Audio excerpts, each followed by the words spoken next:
È stata inaugurata sabato alla Fiera di Padova la terza edizione di Expo Bici, una vetrina sul panorama delle aziende leader del mondo della bicicletta, una fiera evento in cui niente è impossibile, capace di esprimere il continuo divenire di tendenze e novità del prodotto bicicletta.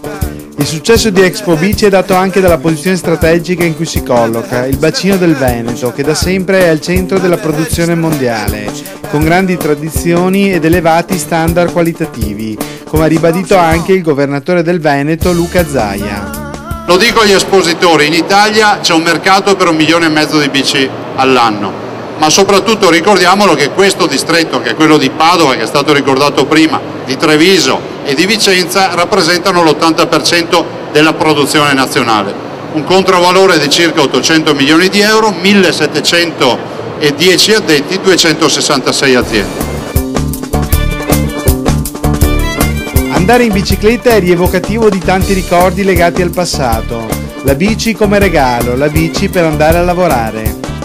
Guardi, ricordo che così mi torna più così in mente è quando all'inizio, dopo la guerra, negli anni 60-70, i commercianti di pesce arrivavano da Chioggia in bicicletta portandosi 30 o 40 kg di pesce e ghiaccio per venderla nei paesi del Veneto, e lì ho capito che la bicicletta era un veicolo, una cinghia di trasmissione dell'economia, oltre poi ad altri ricordi. Il primo regalo per un bambino, il regalo più bello ancora adesso è quello che sia la bici, e quindi nel percorso di vita di tutti noi credo che la bici abbia avuto un ruolo estremamente importante. La bicicletta è un mezzo che non può dimenticarsi. Quando si dice giustamente basta imparare ad andare in bicicletta, non si dimentica più.